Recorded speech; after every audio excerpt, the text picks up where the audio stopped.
On the 9th of November, Hazrat Khalifa al-Masih delivered a keynote address at a reception held in his honor at the Mielparque Hotel in Nagoya, Japan. The event was attended by more than 100 influential dignitaries and guests, which included many members of parliament, faith leaders, lawyers, professors, and corporate leaders. أعوذ بالله من الشيطان الرجيم بسم الله الرحمن الرحيم السلام عليكم。そしてこんばんは。本日は多様の中、世界アハマディア・ムスリム協会の最高指導者ハズラット・ミルザ・マスルール・アフマッ氏の来日記念式典にご出席いただき誠にありがとうございます。本日司会者を務めさせていただく日本アハマディア・ムスリム協会のウマル・アハマダールと申します。それでは早速ですが、聖コーランの朗読から始めたいと思います。ハフィズ・アムジャド・アリフさん、よろしくお願いします。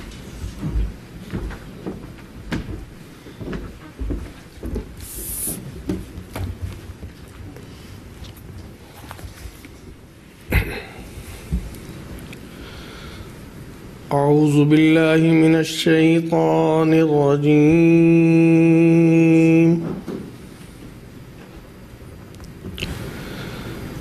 بسم الله الرحمن الرحيم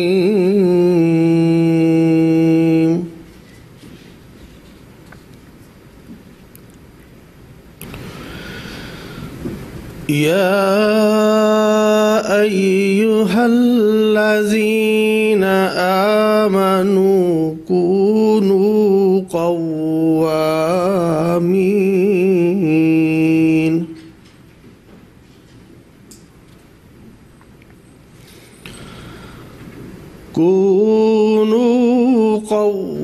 قوامين لله شهداء بالقسط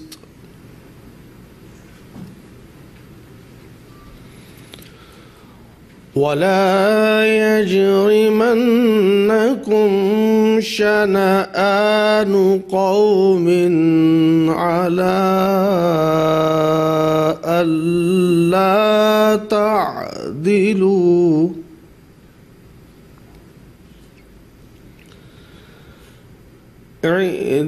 اعدلوا هو أقرب للتقوى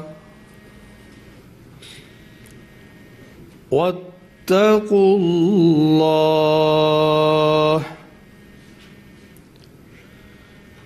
إن الله خبير بما تعملون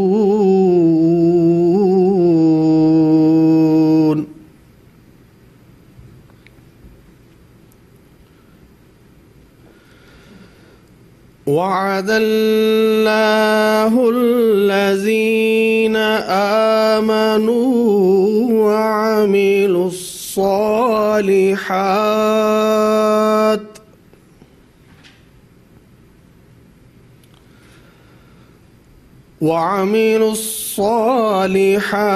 لهم مغفرة وأجر عظيم.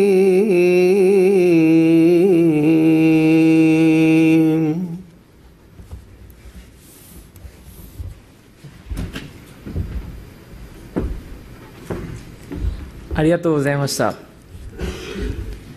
ただいま朗読された説の和訳をモーザンベーグさん、お願いします。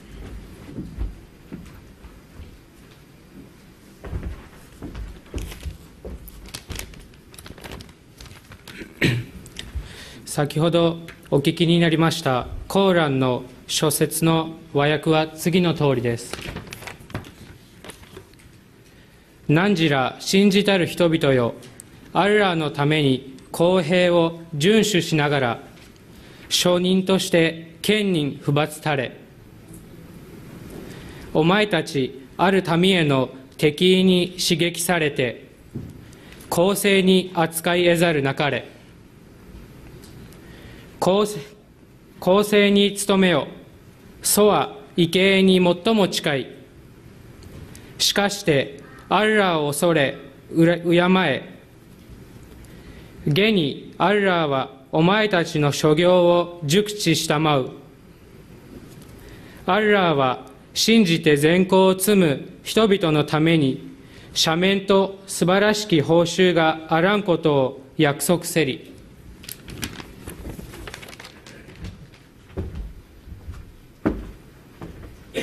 ありがとうございました。Thank you. Today is a very blessed day for us. We are welcoming the fifth Khalifa of the promised Messiah alayhi salam. Before introducing Hazrat Mirza Masroor Ahmad Ayyadahullah Ta'ala bin Nasrihil Aziz, I shall introduce the Ahmadiyya community who has organized this event. The Ahmadiyya Muslim community was founded in 1835 in a small village in Qadian, India. The community has branches spread over more than 200 countries worldwide. Its adherents have exceeded 20 million.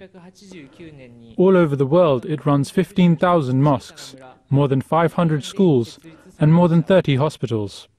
The Ahmadiyya community has translated the Holy Quran into more than 70 languages.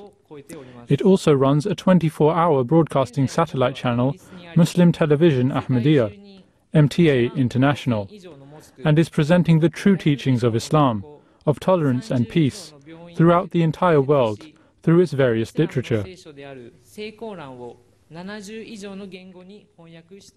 Apart from this, we are also rendering our services through an organization called Humanity First, that provides aid to people after natural disasters and other relief projects. This is based on our love for the whole of humanity. In Japan, we started our activities in 1935. The earthquake that occurred in 1995 in Hanshin, this was followed by Niigata earthquake 3 years ago. The Ahmadiyya community played its role in the aftermath of the tsunami and the earthquake.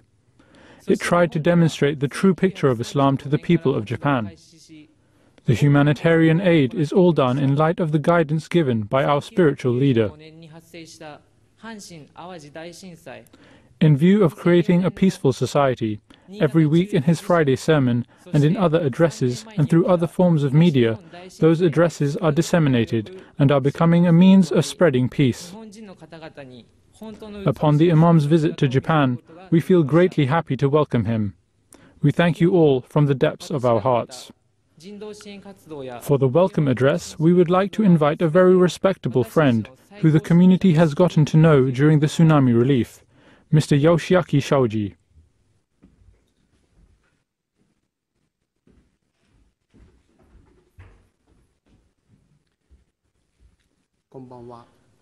Good evening. I am currently serving as the Member of Parliament for the city Ishinomaki in province of Miyagi. At the time of the tsunami, you helped us a lot, and so firstly, I would like to thank you all.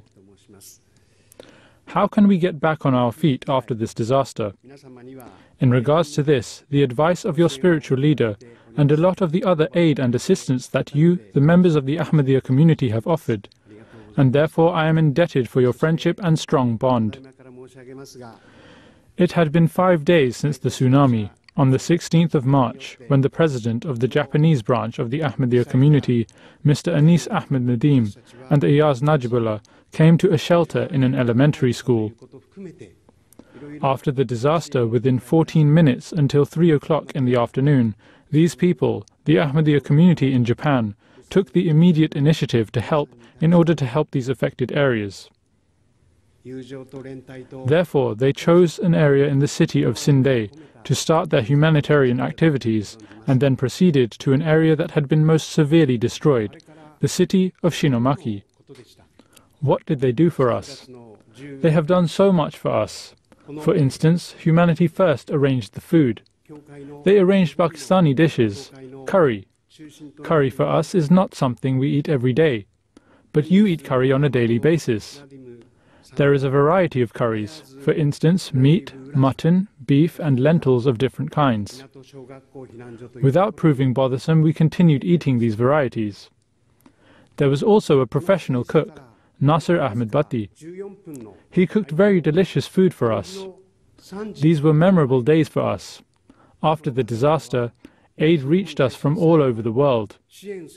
These volunteers had indeed demonstrated their commitment through their actions. Each day, we would observe and think to ourselves how committed and devoted these volunteers actually were.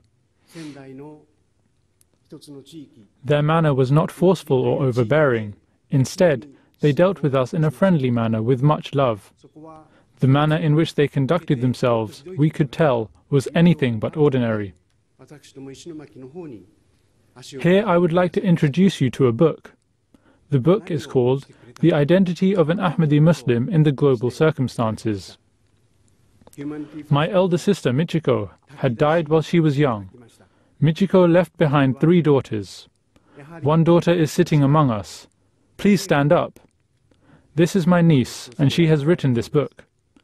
She has been researching on fatwa in Egypt. This is an area within Islam. She is now researching on this community. This was such a coincidence. It was like a miracle, and I believe this to be a sign from God. I would like to express my gratitude to all the members of Humanity First, all the members of the Ahmadiyya community, and His Holiness, under whose supervision this is being carried out. I am so happy that he is gracing Japan. I really appreciate His Holiness the Khalifa, Hazrat Mirza Masroor Ahmad.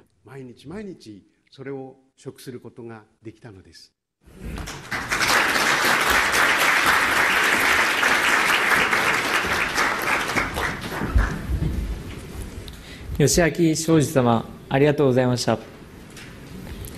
続きまして、神戸キリスト教会の吉尾岩村様が歓迎の挨拶を行います。吉尾岩村様、よろしくお願いします。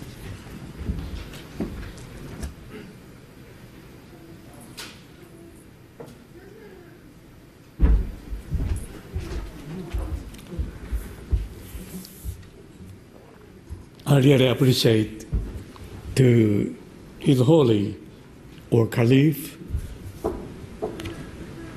Mirza Masroor Ahmad for us to welcome to Japan from the bottom of our heart.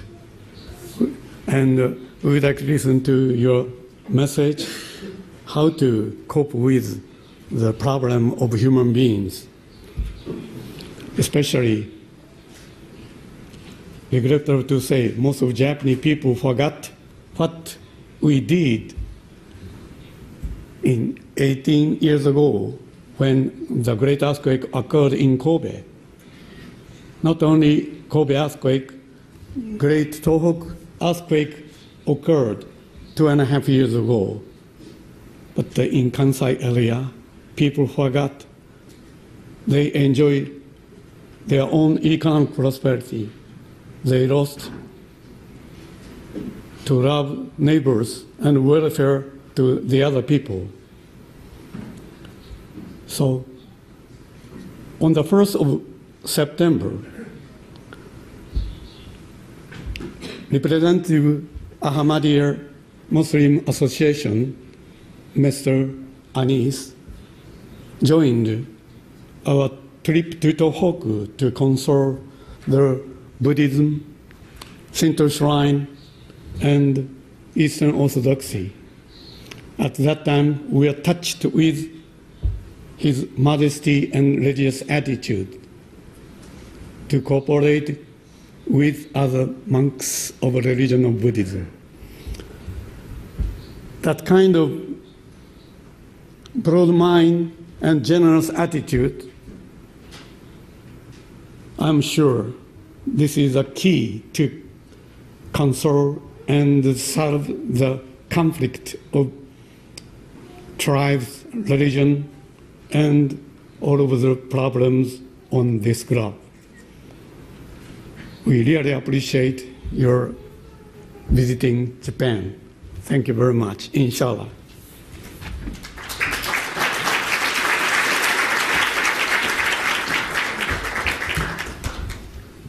吉尾今村様、ありがとうございました。続きまして、愛知県弁護士会の名島昭夫様が歓迎の挨拶を行います。名島昭夫様、よろしくお願いします。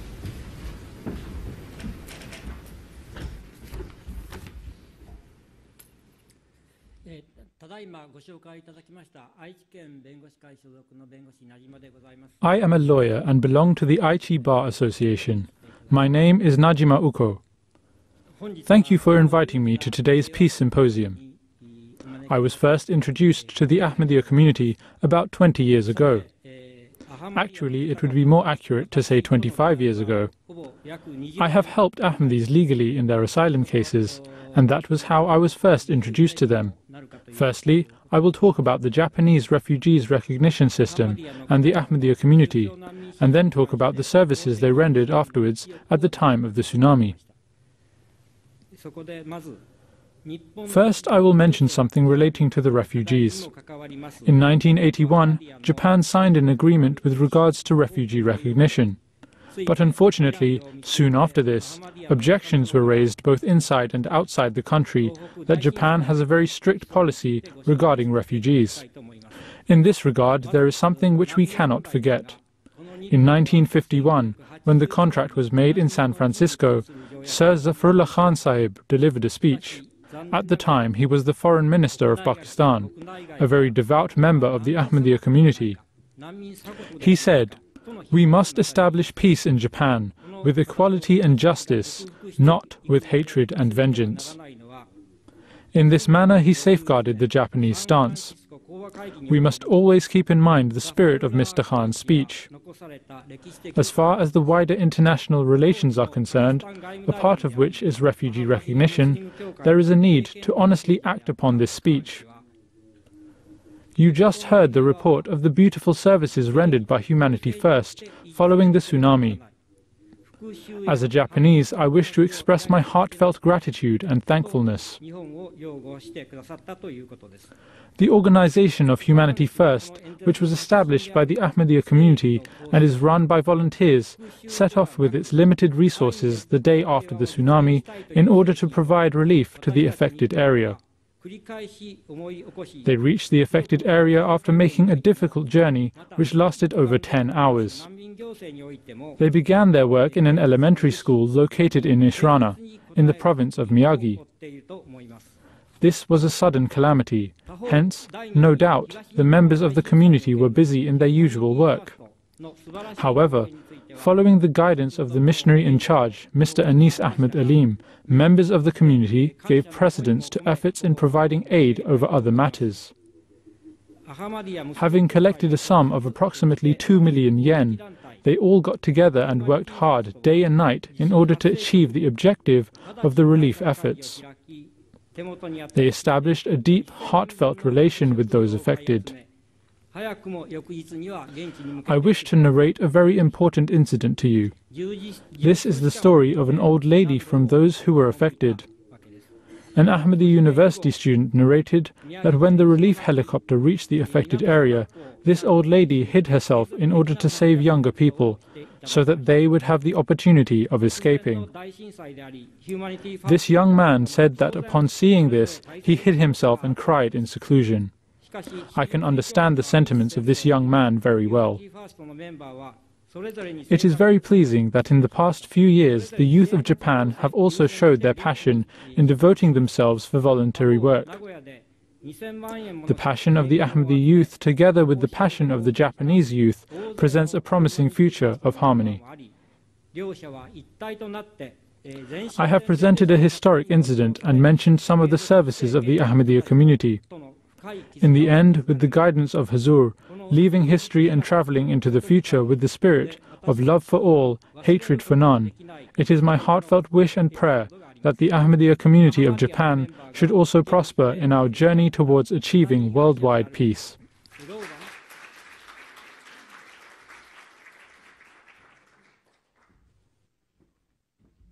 Najima Uko-sama, thank you very much.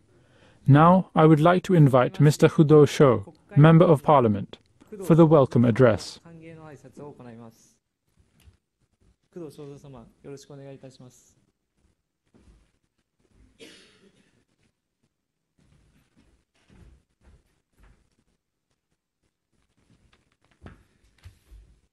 I am very thankful to all of you for this invitation to participate in this great gathering of the Ahmadiyya community Japan today. I would like to express my heartfelt gratitude to the head of the worldwide Ahmadiyya community, Hazrat Mirza Masroor Ahmad, for his arrival in Japan. I had prepared a speech, however, Mr. Najima has mentioned everything, so I will not read out my speech. I am very thankful to you for your sentiments regarding the establishment of worldwide peace and for your great help during various disasters in Japan. I am a member of the Japan Parliament Disaster Relief Committee. We are planning how we can carry out relief work. The most important part of the planning is to go out and meet the affected people and listen to what they have to say. Japan stood on its own feet after the Second World War. However, we need to think and tell the public where we can find real peace. I wanted to listen to Hazrat Mirza Masroor Ahmad's speech attentively, but due to other engagements I have to beg leave after these words of welcome. We do not know when the next disaster might strike. Nevertheless, we should live our lives with peace, love and thankfulness. Once again, I would like to express my gratitude to Hazur from the bottom of my heart on the occasion of his arrival in Japan. And I will request all of you to listen to Hazur's speech carefully and go back to your areas and pass on his message.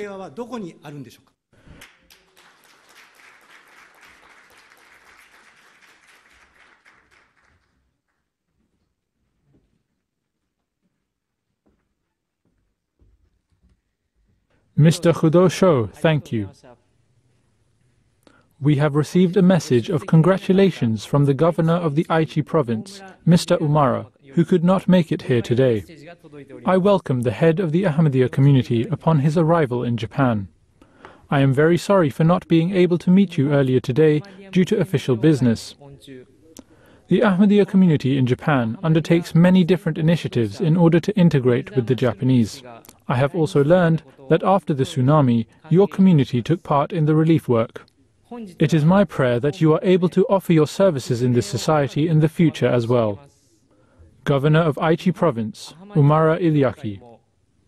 Now awards will be presented to 3 individuals.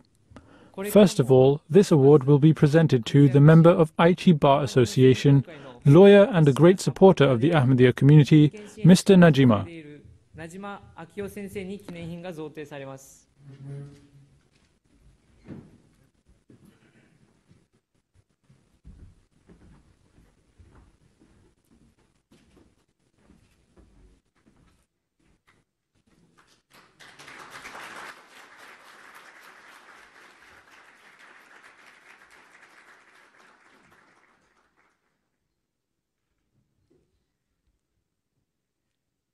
Now an award will be presented to a Member of Parliament of Vishrana Province, who, together with members of the Ahmadiyya community Japan, offered his services after the tsunami, Mr. Shoji.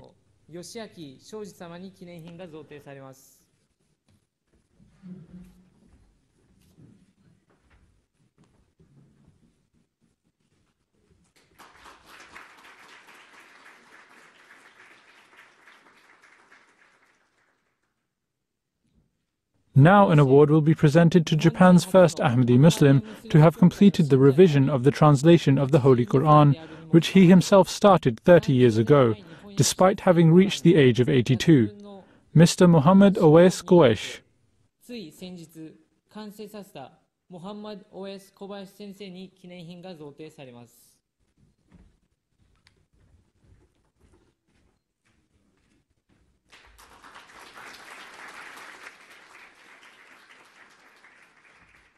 Thank you very much. In the name of Allah, the Most Gracious, Ever Merciful. Good evening. Upon the arrival of our beloved Imam, Hazrat Mirza Masroor Ahmad Ayyadahullah Ta'ala bin Nasrihil Aziz in Japan, these days are a source of great blessing for us. Today, the Ahmadiyya community is offering its services in various countries of the world. Words of praise are said by politicians or professors in favor of the Ahmadiyya community in many countries of the world. All these services are rendered under the guidance of Hazur Ayyadahullah Ta'ala bin Nasrihil Aziz. The Ahmadiyya community has reached the stage today due to the guidance of Hazur Ayyadahullah Ta'ala bin Nasrihil Aziz. It is my prayer that this day should prove to be a source of blessings for all those guests who have come here today.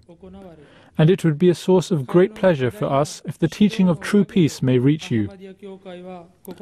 I wish to express my sentiments of gratitude to all of you upon your arrival here today.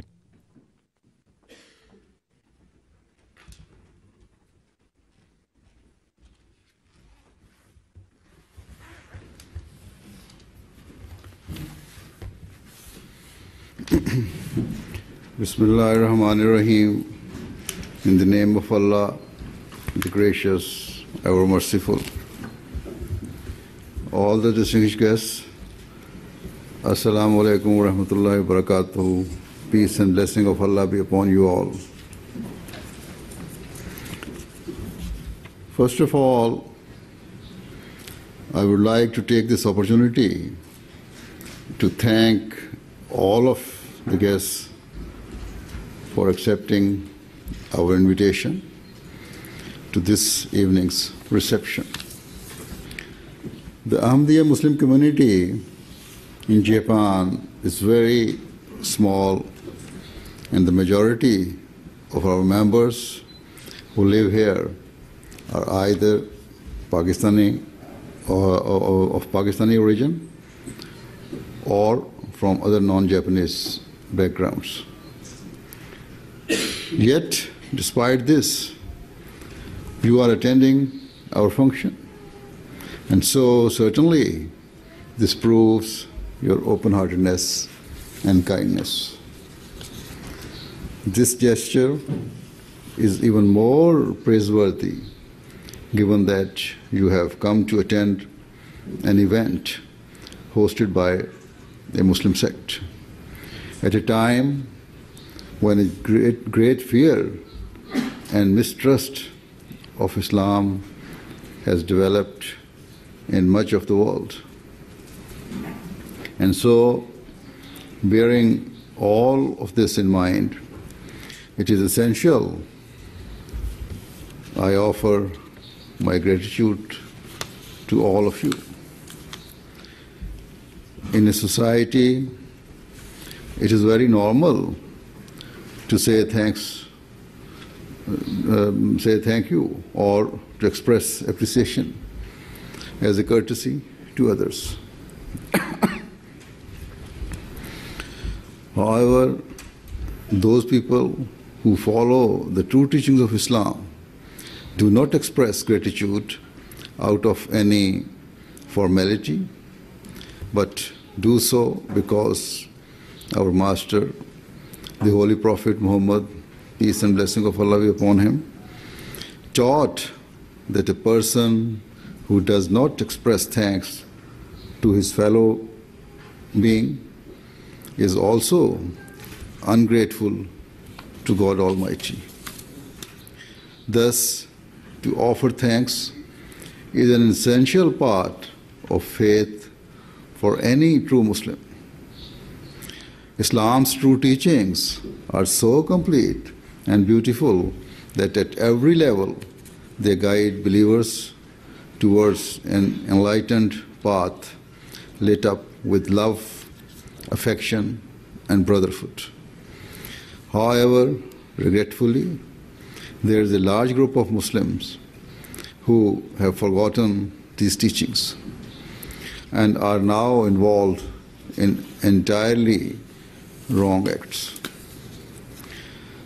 They are being led by their so-called religious scholars or leaders who are misguiding them for purely selfish reasons and only to fulfill their own vested interests. They justify such acts in the name of Islam, even though what they teach has nothing to do with its pure and noble teachings. Islam's very name means peace and brotherhood.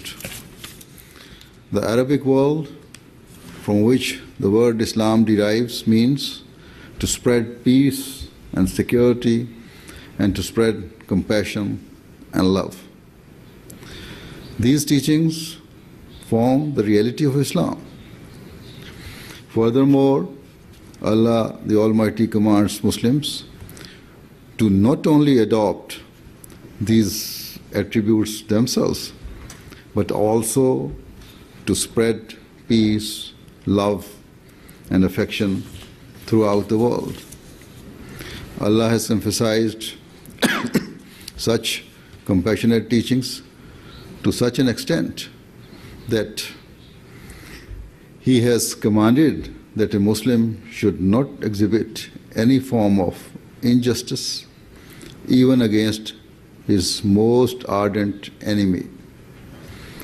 In chapter 5, verse 9, the Holy Quran, Allah the Almighty says, O ye who believe, be steadfast in the cause of Allah, bearing witness in equity, and let not a people's enmity incite you to act otherwise than with justice. Be always just, that is nearer to righteousness. Furthermore, for the sake of establishing the highest standards of fairness and equality, Allah commands Muslims in another verse of the Holy Quran to become witness in the cause of justice for Allah, even if it means they have to testify against themselves, their parents, or their loved ones. Thus, these are the standards of justice advocated by the Quran, and they underpin Islam's desire to prevent all forms of cruelty. Throughout the Holy Quran, Allah has given teachings of love, affection, and spirit of reconciliation. In today's world, we find that some so-called Muslims are involved in the most barbaric and horrific crimes, whereby they are even killing innocent women and children indiscriminately through suicide bombings and terror attacks. How tragic and sorrowful it is that they are committing such heinous acts. Certainly, what they are doing is completely against the teachings of Islam. Indeed, the Quran says that the killing of just one innocent person is akin to killing all of mankind, and so under no circumstances does a Muslim have the right to commit such atrocities. One crime which Islam has deemed even worse than murder is to create disorder and strife. The reason for this is that the harm caused by those who seek to create disorder can reach unimaginable levels. Disorder and strife can easily escalate, causing huge conflicts to erupt at whatever level of society is targeted. Be it the family home, the town or city, the wider society, or in terms of the relation between different nations. The result of such conflicts can be extreme bloodshed and violence from both sides. And so, that is why Allah has said in the Quran that those who create disorder are committing a crime that is even greater than unlawful killing. Hence, these are the beautiful teachings of Islam, and it is these very teachings that the Ahmadiyya Muslim community adopts and spreads to all parts of the globe. You should not think that our teachings are a new form of Islam. As I have already said, it is from the Holy Quran. It is not a different teaching. Rather, the reality is that these are the teachings of the founder of Islam, the Holy Prophet Muhammad, peace and blessing of Allah be upon him. And about the latter days, The Holy Prophet, peace and blessing of Allah be upon him, prophesied that a time would come when Muslims would be consumed by darkness and would deviate entirely from the teachings of the Holy Quran. He said at that time a person would appear who would be truly guided by Allah and who would impart the true Islam and establish the real character of the Holy Prophet, peace and blessing of Allah be upon him, to the world. The Ahmadiyya Muslim community believes that our founder, Hazrat Mirza Ahmad of Qadian, was that very person who was sent for the spiritual reformation of this era, and whose task was to spread the true message of Islam to the corners of the world.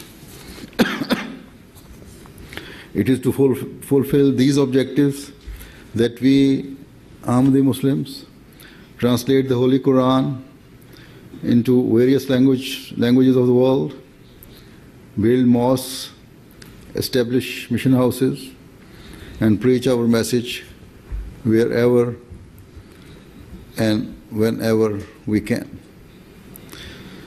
Our mosques are symbol of peace and beacon of light.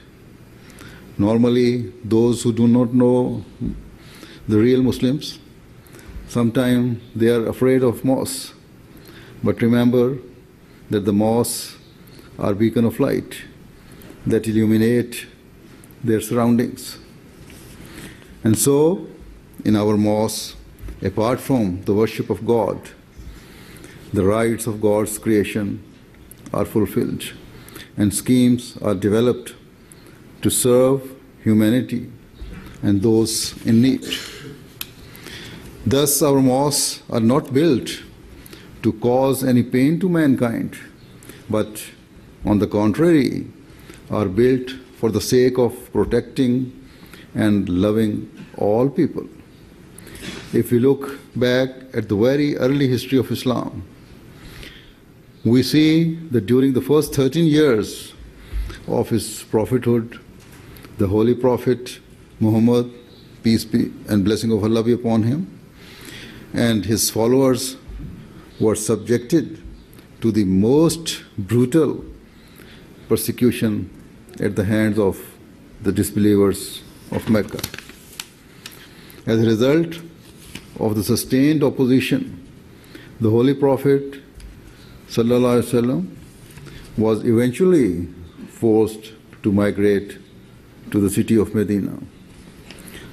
However, despite being driven out of their homes, he and his companions were not left alone in peace, but rather some 18 months later, the disbelievers traveled from Mecca and waged war in an effort to entirely eliminate Islam and to kill the Holy Prophet, peace and blessing of Allah be upon him, and his followers. Upon such circumstances, Allah commanded that Holy Prophet, peace and blessing of Allah be upon him, to raise an army of Muslims to fight back against the Meccan forces. However, within this command, there was a shining example of Islam's beauty that is truly unparalleled. Allah said in the Quran that permission to fight was given because those who wished to kill the Muslims were not just opposed to Islam, but were opposed to all religions. Thus, Allah said that if the Muslims did not respond to their attack, then no churches, no synagogues, no temples, no mosque, nor indeed any place of worship would remain safe. And so, permission for this defensive war was given as a means to protect the people of all religions. Consequently, whenever and wherever in the world the Ahmadiyya community builds a mosque, we do so with the belief and conviction that it is our duty to protect the places of worship of all religions. And the doors to the mosque, which are for the worship of the one God, are always open for the people of all religions. It is certainly the case that our mosques and our teachings are filled entirely with peace, love, and affection. We wish to serve and assist all people who are in any form of distress or difficulty. We wish to alleviate their suffering because that is true Islam. This is why we are running humanitarian projects on permanent basis in the poor countries of the world. And we are also helping those people who are suffering from any natural disaster. And this is why our teams have worked and still working in the affected areas of tsunami and other natural disaster hit areas. In today's world, at all levels, people are raising their fingers and accusing one another of destabilizing the world and destroying its peace. And at a political level, some nations are accusing others of acting in this way. Indeed, it is a cause of great regret that some Muslim countries are riven with conflict, whereby the leaders and their people are fighting one another. They are involved in such extreme bloodshed, even though the need of the time is for establishing peace and to stop unnecessary accusations and criticism of one another. Having witnessed the cruel acts of some so-called Muslims, I am sure many of you will have reservations or even a fear of Islam and consider it to be a religion of terrorism. But the truth and reality of Islam is what I have explained to you and not what is commonly portrayed.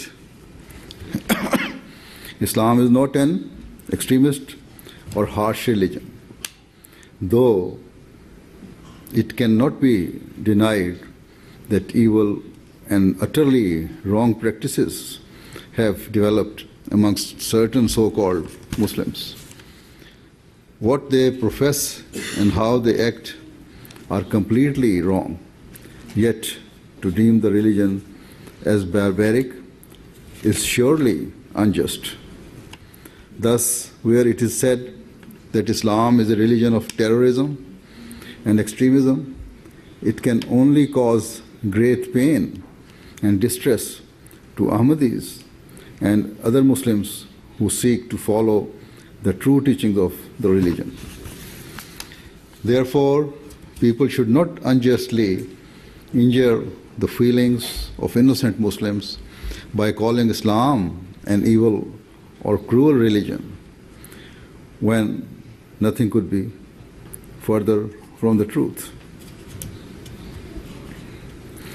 In my capacity as the head of the Ahmadiyya Muslim Jamaat, I have been constantly warning the people and nations of the world that it is imperative that we spread love and affection in today's world. rather than spreading hatred and igniting grievances amongst one another. The need of the time is for us to step forward with a spirit of reconciliation, because if we do not become true ambassadors of peace, a great calamity could easily befall the world. Today, even a number of smaller nations have come to possess nuclear weapons, and it is quite possible that they could eventually end up in the hands of extremists who do not care or realize what devastation can be caused by such weapons. As I said, I am trying to make the world aware of the grave risks that exist, and so I request all of you to also try your utmost to promote peace in the world.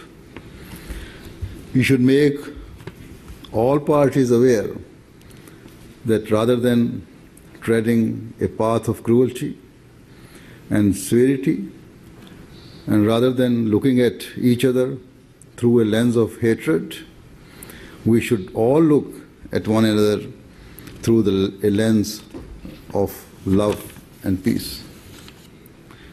Where cruelty exists, we should make efforts to bring it to an immediate end. The Japanese nation and its leaders comprise those people who understand the necessity for world peace more than any other people. You are those people who know the full devastating effects of the nuclear weapons and the carnage that ensues. You are the people who know better than any other the horrific consequences of modern warfare. Thus, I would request you all to play your effective role in this regard. Play your effective role in bringing peace in the world. It is my prayer that may Allah grant the leaders and people of the world the ability to act with wisdom, so that a collective effort can be made to stop all cruel and barbaric elements of society from their heinous activities. Whilst every government claims they wish to end all forms of cruelty and save the world from destruction, yet it looks that two blocs are being formed in the world before our very eyes. The opposing blocs are engaged in claims and counterclaims against one another, and through such statements, the friction between them is increasing by the day. The only possible result of such acts will be increasing hostilities, and peace will become an ever more distant dream. Thus, once again, I pray that may Allah grant the world wisdom and sense. I pray that instead of spreading malice and hatred, all parties join together and make a collective effort to end all forms of evil, so that our future generations can be saved from the indescribable destruction that would certainly arise if nuclear weapons were ever used again by any country. At the end, I would like to once again thank all of you for taking the time to attend this event and for listening to what I have said today. May Allah bless you all, and may Allah bless this great nation of Japan. Thank you very much.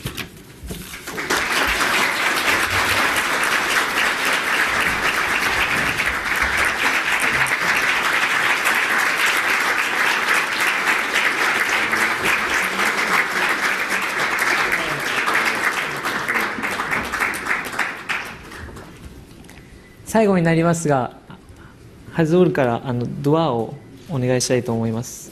皆さん黙祷をお願いします。自分の好きな自由な形でお願いします。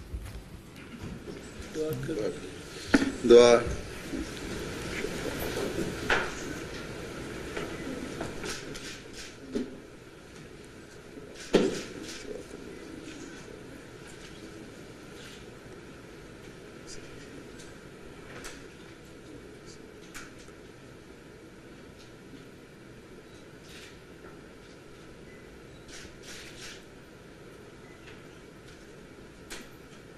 アーメン。はい、ありがとうございました。我々は日本人としてイスラム教というのはいろんな情報が入ってますね。でも今日 Today, when I got to know more about this unique community and the work you do for humanity, I came to the conclusion that this is indeed a very revered religion. I felt that this is that mighty leadership for the new era. His Holiness said that in order to spread peace, we should examine our state of affairs first. This point most definitely struck the hearts of all the listeners.